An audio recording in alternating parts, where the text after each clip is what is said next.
From impeachments to inaugurations, if it's a political story, we are on the scene. The race for the White House is heating up. Kamala, you're fired! I say, bring it on. If it's breaking news, we're live with the latest coverage. From the White House, the State Department, and Capitol Hill, we know the issues, but above all, we know the players to bring you the latest in-depth analysis on all the key stories that we're covering. I'm Eric Ham. Join me from Washington here on Firstpost America.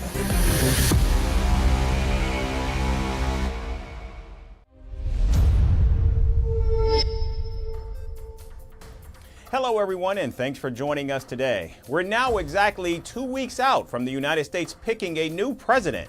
Whichever way the votes decide, it will truly be a historic moment for the nation.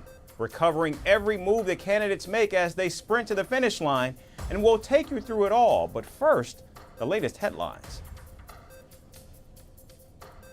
Early voting begins across the battleground state of Wisconsin. The state went down to the wire in 2020 with Donald Trump losing by less than 21,000 votes to Joe Biden.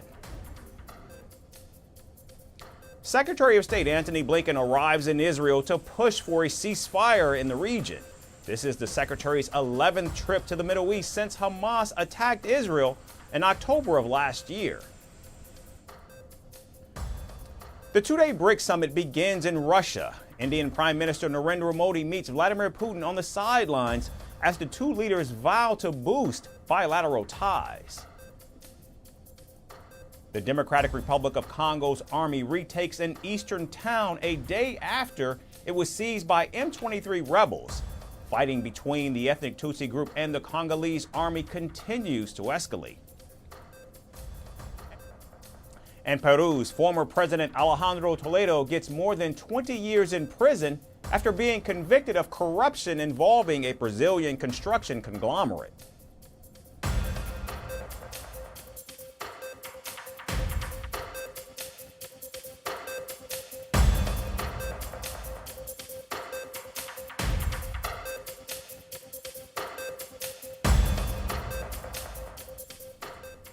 We begin with the race for the White House, where Vice President Kamala Harris and former President Donald Trump are locked in a tight battle across all swing states ahead of the November 5th election. According to the latest poll by the Washington Post and Schar School at the George Mason University, 47% of registered voters say they will support Kamala Harris, while another 47% say they will back Donald Trump.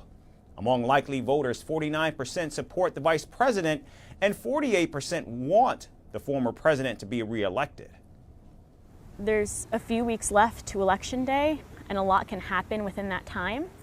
And I really do want to give my vote to that party, being the Democratic Party. And I really do want my community to support the Democratic Party. But I also understand that a concession needs to be made. We're Republicans just because, party not necessarily supporting, not backing the candidate. We have kind of rock and a hard place as far as who we're choosing between. But, I'm Republican just because of the beliefs and the party. So that's who I'll be voting for, is probably Trump. The poll does show Trump posting strong numbers in Arizona and North Carolina.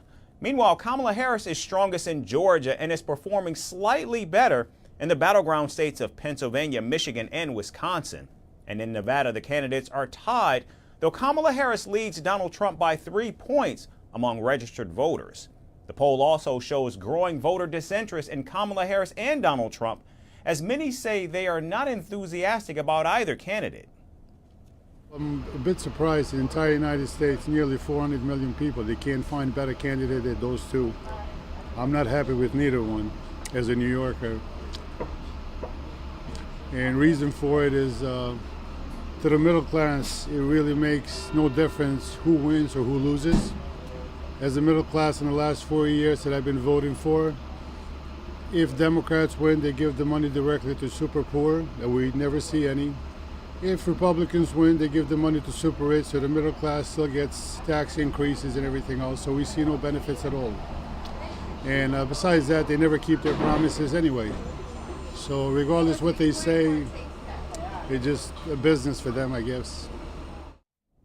The Washington Post poll also suggests that more voters think Donald Trump would handle the economy, inflation, crime, immigration, and foreign policy better, while voters say Kamala Harris would be better on abortion rights, health care, the climate, racism, and gun control laws. Now, with just 14 days to go in the race, voters appear to be keenly analyzing the pros and cons of both candidates, as every vote is crucial in this year's tightly contested race.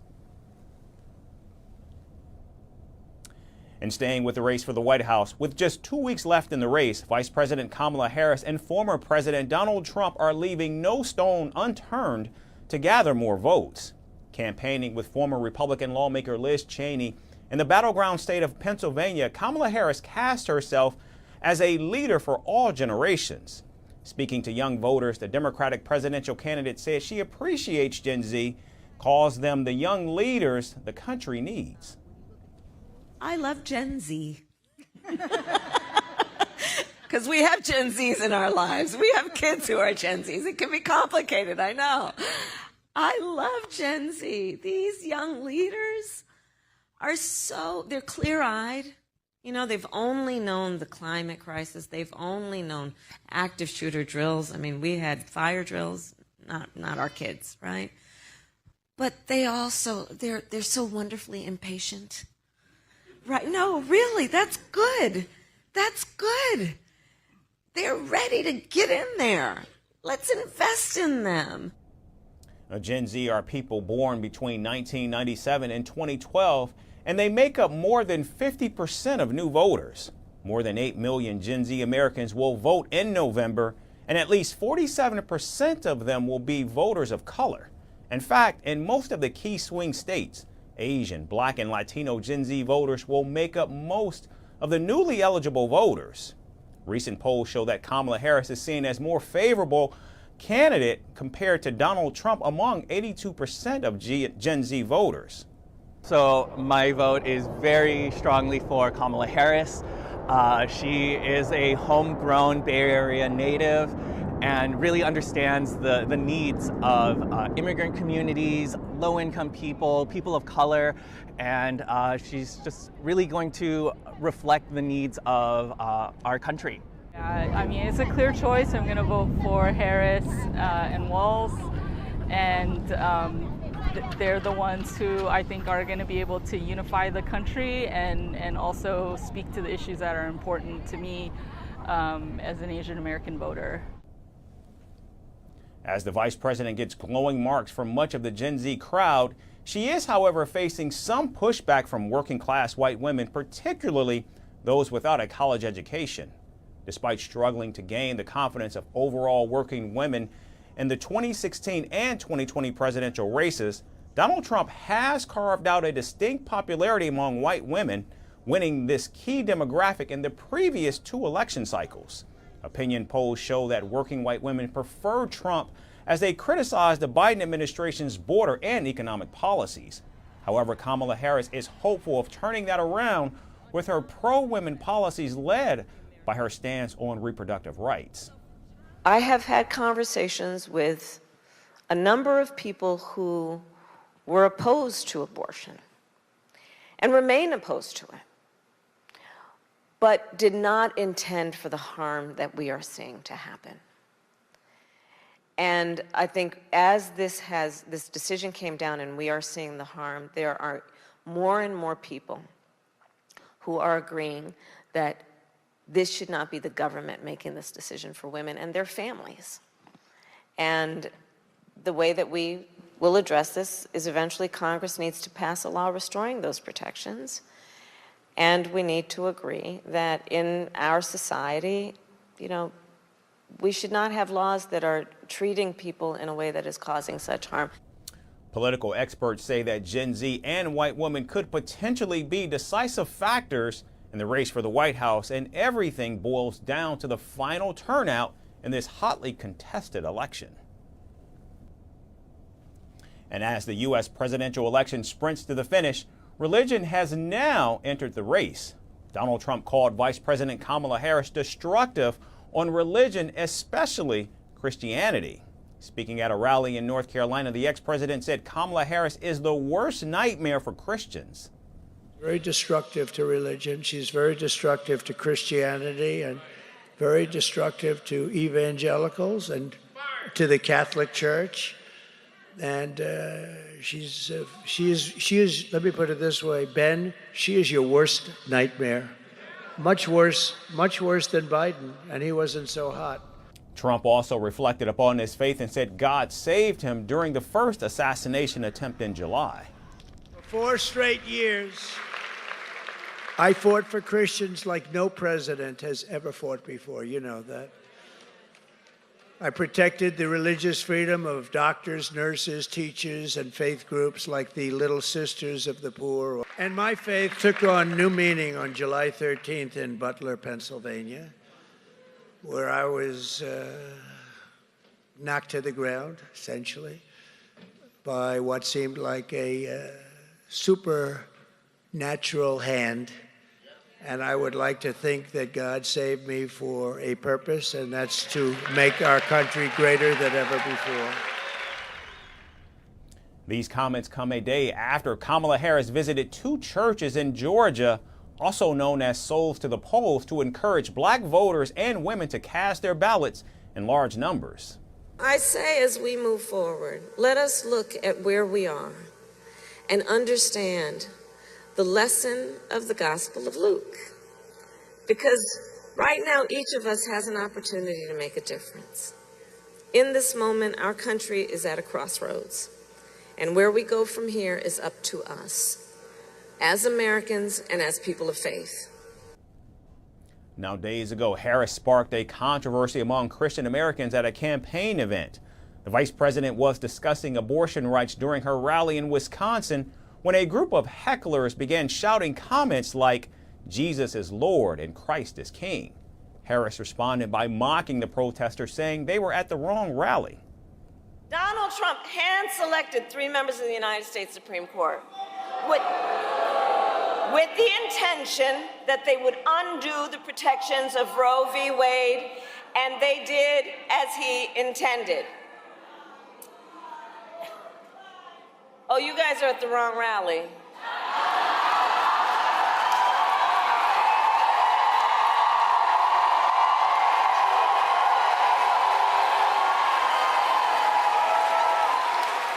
No, I think you meant to go to the smaller one down the street.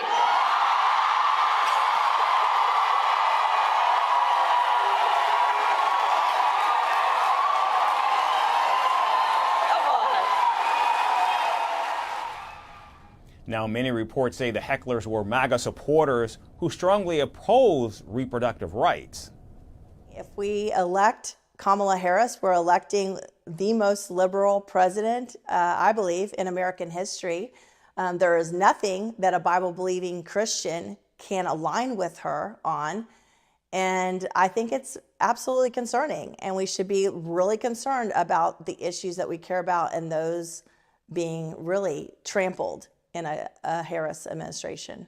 And so I just think that some of her policies are really bad and they're going to hurt a lot of people.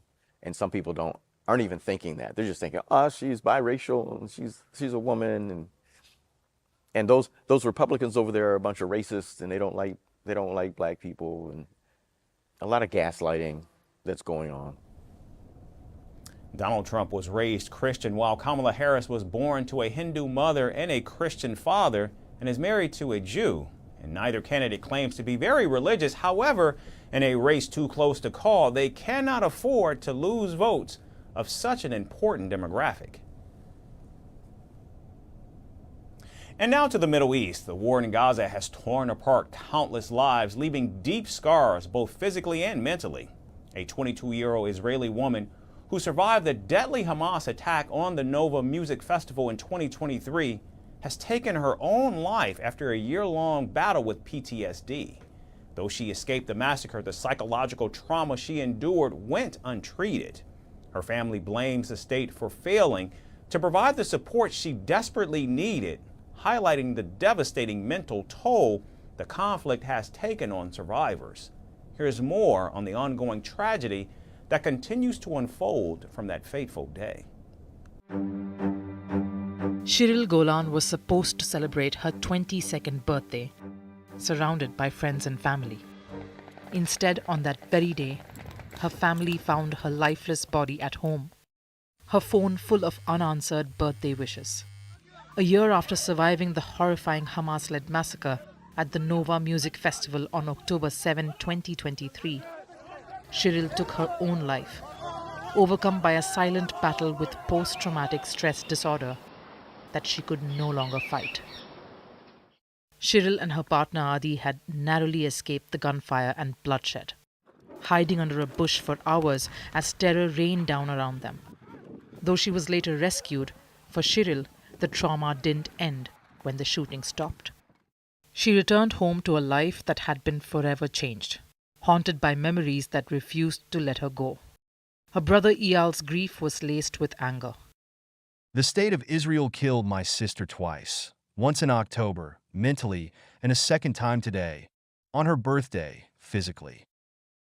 Shirel had sought help, but the system failed her. Despite hospitalizations, she was never officially recognized as a PTSD sufferer. Her family did everything they could, but it wasn't enough.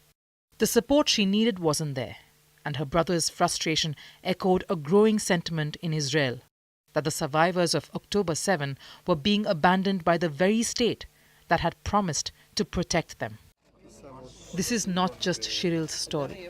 It's the story of thousands of Israelis who, like her, survived the massacre but are now battling the psychological fallout. And while Shirel's family mourns, Gaza suffers on a scale even harder to comprehend. Hamas-run Health Ministry notes the one-year war has resulted in the death of over 42,000 people and has displaced over 2.5 million people. For those living in Gaza, trauma is a daily reality. Children are raised in a world where bombs fall like rain, where the sound of gunfire becomes background noise.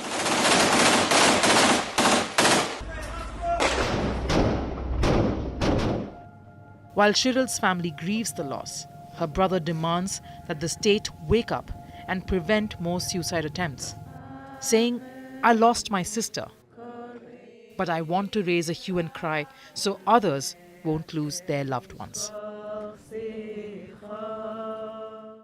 And finally, the Canadian military is under scrutiny after it refused to apologize to a female non-combatant who was sexually assaulted while working with NATO allies. Senior officials say the decision to withhold an apology is based on fears of a media backlash.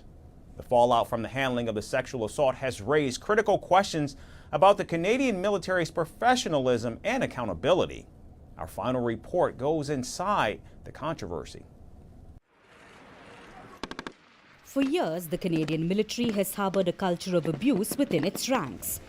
And this latest case shows just how deep the problems run. It involves a female non-combatant who was working with the Canadian Army. Kristen Adams was working at a canteen in Latvia when she was sexually assaulted by a NATO soldier in 2022. However, her formal complaint to the Canadian Army has fallen on deaf ears. Instead, she was issued a warning. The Canadian Army's Morale and Welfare Services told Adams that she should have better understood the risks of the job. The Canadian military did not investigate the assault, citing NATO jurisdiction. Documents obtained by a Canadian publication reveal that the victim's contract was cut short.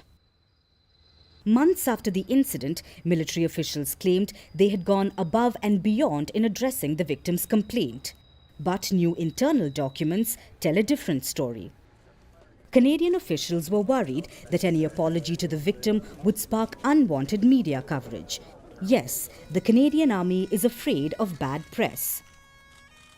An apology was drafted for Adams, but she never received it. Because following the footsteps of Ottawa's leadership, the higher ranks of the Canadian Army feared headlines and criticism. The menace of sexual misconduct runs far deeper than what the latest case represents. According to a Canadian government survey, 1,960 Canadian troops were sexually assaulted in the military workplace in 2023. 2/3 of Canadian Army members said that they either witnessed or personally experienced sexualized behavior from their peers and superiors. About 80% of sexual assault cases went unreported in 2022 due to a common belief that it would not make a difference. More than 60% of Canadian Army members agree that sexual misconduct is a problem in the country's armed forces. The alarming statistics raise serious doubts about the Canadian military's commitment to transforming its culture of sexual misconduct. Kristen Adams is one such case in a long list of sexual assaults that have been conveniently swept under the rug. Calls for accountability and reform are growing louder, but action is far from visible. A NATO ally, Canada has for years called for respecting a rules-based order. However, the treatment of women and men in the Canadian military and the hundreds of sexual abuse cases show that the Canadian military needs to make its barracks safer first. That's all we have time for today. Thanks so much for joining us. We hope to see you right back here again tomorrow. Thanks everyone again for watching. From impeachments to inaugurations, if it's a political story, we are on the scene. The race for the White House is heating up. Kamala, you're fired. I say, bring it on. If it's breaking news, we're live with the latest coverage. From the White House, the State Department, and Capitol Hill, we know the issues, but above all, we know the players to bring you the latest in-depth analysis on all the key stories that we're covering. I'm Eric Ham. Join me from Washington here on Firstpost America.